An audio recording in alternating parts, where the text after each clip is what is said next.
Bonjour, c'est Xavier Ménien. Je vais vous présenter une conférence sur le thème de l'apprentissage et du brain gym. Comment aider les enfants à rentrer plus facilement dans l'apprentissage avec des mouvements de brain gym. Donc j'interviens ce soir à l'école Saint-Michel, à la Chapelle-sur-Erdre, devant des parents. Je vous souhaite une bonne soirée.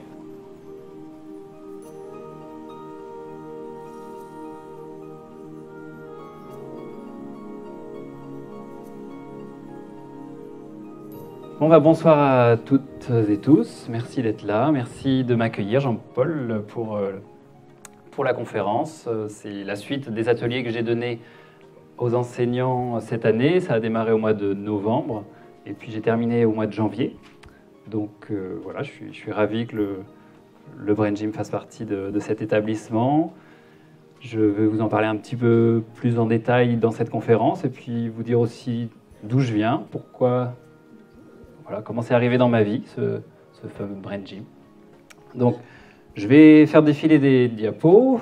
Il y a peut-être parfois beaucoup d'infos. Donc, si vous voulez prendre des notes, voilà, on vous a proposé d'amener vos crayons, vos papiers, mais pas que pour écrire. Vous verrez, on va faire des activités. On ne va pas faire que 2 heures de conférence.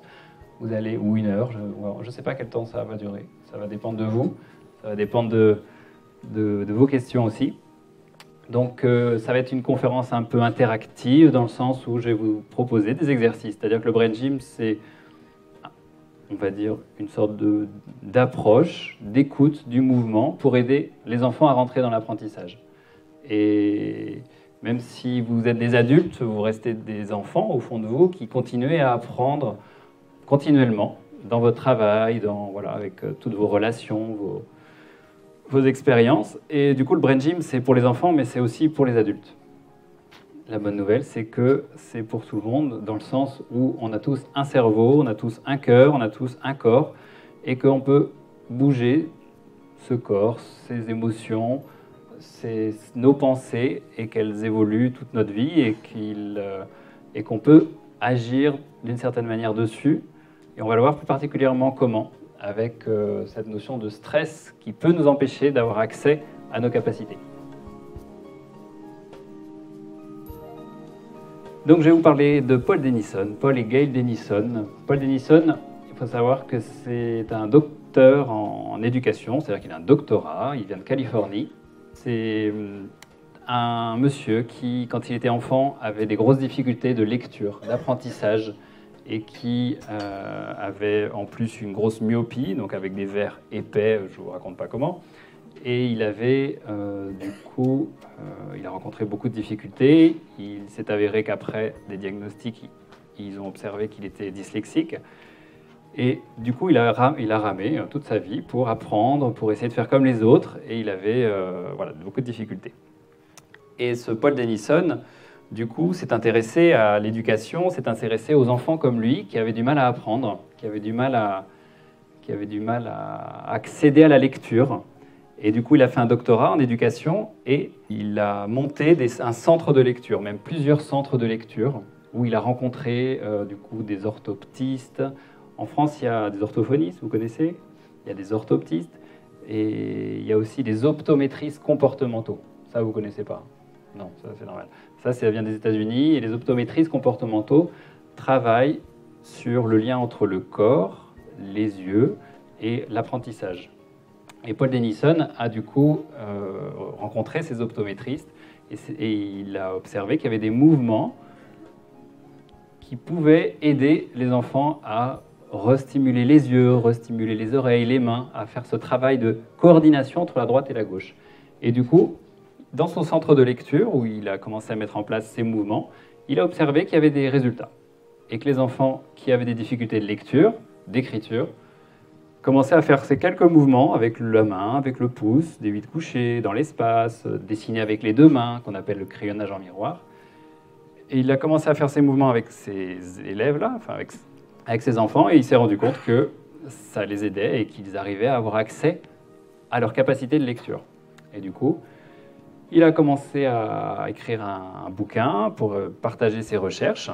Il a un doctorat en éducation. Il a rencontré aussi des chiropracteurs avec lesquels il a pu voir que certains points d'acupuncture qui étaient stimulés avaient un effet aussi sur le cerveau et surtout sur la concentration et la gestion des émotions. Il a aussi rencontré des professionnels qui faisaient de la kinésiologie appliquée.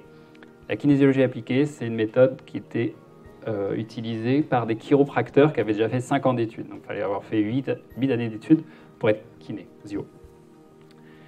Et il a créé donc le Brain Gym avec sa femme, Gail. Son premier livre s'appelle Switch on the Whole Brain Answer to Dyslexia, la réponse du cerveau unifié à la dyslexie. Comment le cerveau, quand il est unifié, ça veut dire quand l'enfant a accès à toutes ses capacités, eh bien, ça peut être une aide pour la dyslexie. Et en 1986, un autre livre, Simple Activities for Whole Brain Learning. Voilà, moi je vous laisse traduire, vous avez compris. Donc, des activités simples pour favoriser l'apprentissage. Alors, il dit que l'apprentissage n'a pas besoin d'être difficile et bouger pour apprendre peut apporter la santé, l'intelligence et l'accomplissement dont nous rêvons pour nous-mêmes et pour nos enfants. Le mouvement est donc la clé de l'apprentissage. Donc, le Brain Gym est aujourd'hui enseigné dans plus de 90 pays. Donc, c'est vraiment une méthode qui a parcouru le monde et qui continue et qui est traduite dans plus de 50 langues au niveau des cours qui sont donnés. Donc, on appelle ça l'éducation kinesthésique. C'est un ensemble de cours qui donc permettent, dont le Brain Gym fait partie et qui sont dispensés partout dans le monde. Donc il a 30 années de recherche, d'expérience consacrée à l'apprentissage et au mouvement, et donc quelques-uns de ses livres qu'il a écrits, donc vous en trouverez voilà, ici. Donc l'idée de ces mouvements, c'est d'accéder à avoir une maîtrise de la lecture, de l'écriture, travailler son stress, améliorer la prise de décision, l'expression orale, avoir des meilleures relations, développement de la mémoire et de la concentration. Alors, une chose importante qu'il faut savoir, c'est qu'en Brain Gym, si quelqu'un vient avec un enfant qui vient en consultation, par exemple, pour des difficultés de mémoire, eh bien nous, on ne va pas lui faire des exercices pour améliorer sa mémoire. S'il vient pour améliorer sa lecture, on ne va pas lui faire des exercices pour améliorer sa lecture, comme un orthophoniste. S'il vient pour améliorer son écriture, c'est pareil, je ne vais pas lui faire des exercices d'écriture quand je l'aurai en cabinet. Je vais lui faire des mouvements qui vont travailler sur le stress, et c'est ce stress qui l'empêche d'avoir accès à ses capacités de lecture et d'écriture. C'est-à-dire que, à mon sens, par mon expérience, j'ai pu observer que la plupart des enfants qui viennent me voir en consultation, je vous dirai voilà comment je travaille, ils viennent me voir après des orthophonistes. Et en orthophonie, on va travailler la rééducation de l'écriture, de la lecture. Mais parfois, ça met du temps et les enfants, il y a très peu de progrès. Et des fois, je les vois en séance, je fais avec eux ces mouvements qui travaillent sur le stress qu'il peut y avoir à accéder à ces capacités. Et moi, j'ai de la chance, je ne sais pas si j'ai de la chance, mais en tout cas, j'ai choisi une approche qui fonctionne assez rapidement, ce qui fait que la plupart du temps, entre 1, 2 et 3 séances, on a des enfants qui retrouvent leurs capacités, alors que des fois, ça fait 1 an et demi, 2 ans, 3 ans qu'ils font de l'orthophoniste. Donc moi, j'arrive à la fin, comme on dit, la dernière roue du carrosse. Mais je pense qu'il faut parfois peut-être repenser les choses dans un autre sens, en imaginant que si l'enfant a du mal à écrire, c'est peut-être pas en le faisant écrire qu'il va réussir à savoir mieux écrire. Mais c'est peut-être de s'intéresser à qu'est-ce qui fait qu'il va réussir à bien écrire. C'est quand il va coordonner son œil et sa main. Donc son œil qui bouge et sa main. Et si il a un réflexe, vous savez, quand on est petit, on a des réflexes. Et par exemple, le réflexe d'un enfant qui amène les choses à sa bouche. On appelle ça le réflexe palmo-mentonnier. Je mets les choses dans ma main, palmaire, à ma bouche, à mon menton. C'est ce qui va me permettre ensuite de manger. Donc ce réflexe-là, ou encore un autre réflexe qui s'appelle le réflexe d'agrippement. Vous savez ce que c'est le réflexe d'agrippement? On met la main au niveau des bébés, là, le doigt dans la main, et puis ils accrochent. On peut même se suspendre presque. Et bien, ce réflexe d'agrippement va permettre ensuite, plus tard, de tenir le crayon. Donc si un enfant, on lui fait écrire, et il a on appelle ça une pince de précision, c'est-à-dire une écriture forcée, il tient son crayon avec force, et bien du coup ça va être difficile pour lui de faire ce qu'on lui demande. Alors que du coup, avec quelques mouvements de Brain Gym, et il y en a d'autres aussi, on va détendre la main, et on va recoordonner son œil avec sa main, avec des mouvements de droite et de gauche, comme le vide couché par exemple. Et la plupart du temps, les enfants qui ont du mal à écrire, à lire, quand je leur fais faire juste ce mouvement-là, ils me font des cercles. Voilà. Ou alors ils vont partir à droite, la tête va tourner, à gauche, les yeux ne vont pas réussir à traverser ce qu'on appelle la ligne médiane. Ils ne vont pas réussir à bouger leurs yeux indépendamment de leur tête. pourrez faire l'expérience avec des enfants qui vous sentez qu'il y a une hésitation dans la lecture, l'écriture, juste simplement leur faire ce mouvement-là, voir si déjà les yeux suivent, et ensuite eux, qu'ils bougent leurs mains, voilà, en même temps que leur œil, que leurs yeux. Alors, je vous ai mis un petit dessin en haut pour vous dire d'où je viens. Je viens de mon papa, de ma maman. Et le petit garçon au milieu, c'est pas moi, c'est mon frère. Donc j'ai 2 frères, une sœur. Et ce frère-là, c'est grâce à lui que je suis là aujourd'hui finalement, parce qu'il avait des grosses difficultés de lecture, il était en CE1, et il lisait vraiment avec saccade, avec beaucoup d'hésitation. Et ma mère, un soir, est allée à une conférence, c'était sur le Brain Gym, et c'était une dame qui s'appelle Annie Chignard, et qui s'était formée en allant aux États-Unis rencontrer Paul Denison. Alors son mari était chercheur au CNRS, et elle a eu l'occasion de voyager, et du coup elle est allée en Californie se former. Et elle a du coup ramené le Brain Gym en France, en quelque sorte. Et ma mère est allée à cette conférence-là. Et elle parlait dans la conférence des enfants, comme ce soir, des enfants qui ont des difficultés à lire, à écrire, et qu'avec le Brain Gym, on peut aider les enfants, et que ça peut être très rapide, les améliorations. Et du coup, cette personne restait sur Nantes une semaine, et puis elle a dit, est-ce que vous ne pourriez pas recevoir mon fils, qui a des difficultés de lecture? Le vendredi, elle l'a reçu, mon frère, en séance. Elle lui a fait faire quelques mouvements de Brain Gym. Le lundi, il prenait son bouquin et puis il lisait sans hésitation. Et de manière vraiment très fluide. Alors là, elle a dit, qu'est-ce qui s'est passé? Je veux comprendre ce qui se passe. Et donc, elle s'est formée. Elle s'est formée aussi en Brain Gym. Elle a rencontré aussi Paul Denison. Voilà, elle est devenue formatrice et aussi, dans ses formations, donc elle a fait une formation de kinésiologue. Et dans sa formation de kinésiologue, il y avait du Brain Gym. Et elle a commencé à recevoir les enfants de ses amis, et ça fait qu'elle a fait ça pendant 20 ans. Voilà, donc moi je suis un peu comme Obélix, tombé dedans quand j'étais petit. J'ai pas pris la même corpulence, loin de ça, mais j'ai pu bénéficier du Brain Gym aussi pour moi, pour l'école, pour travailler sur différentes problématiques, pour mon permis de conduire, pour différents stress, des examens. Je savais que je pouvais faire 1 ou 2 mouvements et ça me baissait mon stress, même en contrôle, en évaluation, je savais que je pouvais faire quelques positions discrètes. Je ne me mettais pas debout en train de regarder chez les Brain Gym. J'étais plutôt discret. Et j'en fais encore aujourd'hui. J'en fais presque tous les jours là, pour me préparer à cette conférence. Même si j'avais envie d'être là, j'avais quand même un peu l'appréhension. On m'avait annoncé 80-90 par an. Je dis, oh là là, est-ce que je vais y arriver? Donc j'ai beau avoir 12 ans d'expérience, puis maman qui pratique ça depuis 25 ans, j'ai quand même un peu de stress. Donc j'ai fait du Brain Gym pour m'équilibrer. Alors je continue, je parle, hop, voilà. Donc on a fait du Brain Gym. Et puis le lundi, j'étais un petit peu en avance, c'est bien, il savait lire, waouh, c'est magique. Alors je vous rassure, c'est pas magique, il n'y a rien de magique, si c'était magique ça se serait. C'est juste que pour certains enfants, pour lesquels il y a certaines problématiques liées au stress, par rapport au passage de la ligne médiane entre le cerveau droit et le cerveau gauche, eh bien ça peut fonctionner très rapidement, si c'est vraiment un blocage lié à un stress. Voilà, donc ensuite, je me suis formé en tant qu'enseignant, en EPS. Voilà, j'ai passé mon CAPES 1 fois, 2 fois. Et puis, au bout de 2 fois, j'ai dit non, en fait, c'est pas ça que je veux faire. Donc, j'ai fait des remplacements en tant qu'instit, enfin, professeur des écoles.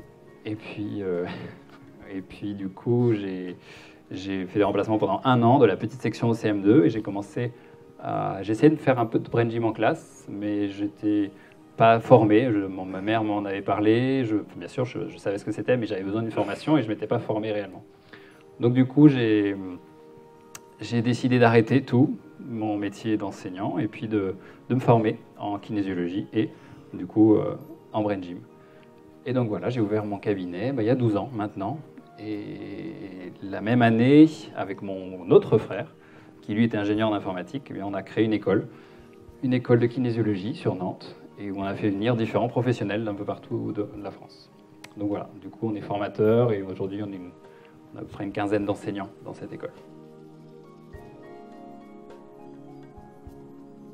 Alors, vous connaissez la pyramide de Maslow? Oui. Ok. Donc voilà, ça reprend quoi? La pyramide de Maslow, qu'on a des besoins physiologiques, on a des besoins liés à la protection, à la sécurité, besoins sociaux d'appartenance, d'amour, besoin de reconnaissance, d'estime de soi, on a besoin de la reconnaissance, de l'estime des autres, et besoin de réalisation de soi. Alors si vous observez bien, la partie rouge en bas, on pourrait dire que c'est si j'ai ces besoins-là, ben je me sens bien dans mon corps. Oui, c'est bien.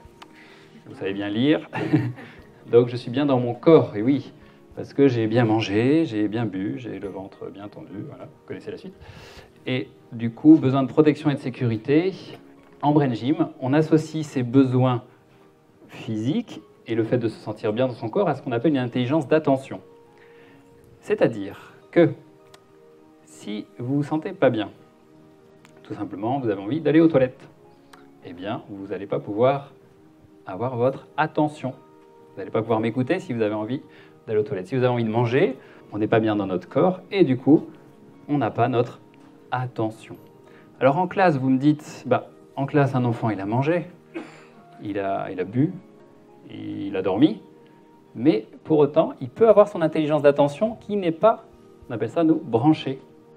On a ensuite des besoins émotionnels, et donc on a besoin de reconnaissance, d'estime de soi, d'appartenance. Et là, si j'appartiens à un groupe, vos enfants disent « Ah, j'ai joué avec ma copine aujourd'hui, avec mon copain, ça s'est bien passé, ça s'est pas bien passé ».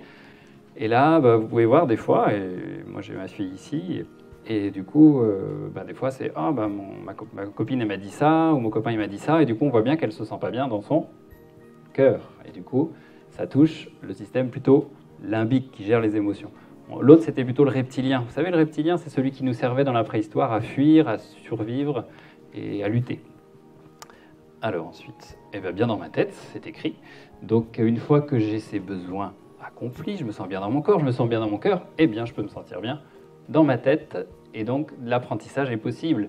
Et on appelle ça l'intelligence de réflexion, qui est plus associée à la partie supérieure du cerveau qu'on appelle le cortex. Ça va, c'est pas trop compliqué ? Ok. Après, je vous ferai une interro. L'objectif de ces 26 mouvements est donc de libérer le stress que l'on peut avoir au niveau du corps, en enlevant les tensions physiques, au niveau du cœur, au niveau de nos émotions, et au niveau de la tête, de libérer le stress qu'il peut y avoir pour un enfant à utiliser ses deux yeux, ses deux oreilles, ses deux mains et ses deux pieds, pour permettre de retrouver notre accès aux fonctions cognitives. Si vous avez retenu ça ce soir, vous avez retenu la conférence. Vous pouvez partir. Du coup, on a accès aux fonctions cognitives. Fonctions cognitives, c'est quoi? La mémoire, le raisonnement, le langage, l'apprentissage, l'intelligence, la résolution de problèmes, la prise de décision et la perception, l'attention. La prise des décisions, il y en a plusieurs. Ok. Vous avez compris la différence entre un travail de rééducation, d'accord? Nous, on ne fait pas de la rééducation. On travaille sur le stress, qui a un impact sur la tête, le cœur et le corps. Attention, une nouvelle pyramide. Celle-ci, vous ne la connaissez pas. Donc vous retenez le lien.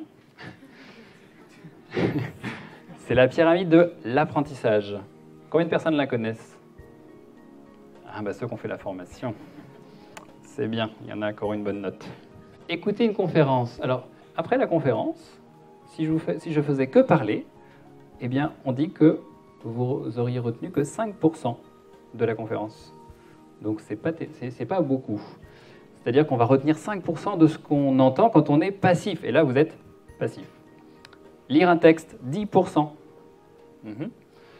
Utiliser un support audiovisuel, 20%. PowerPoint, 20%. Je gagne des points, là, attention.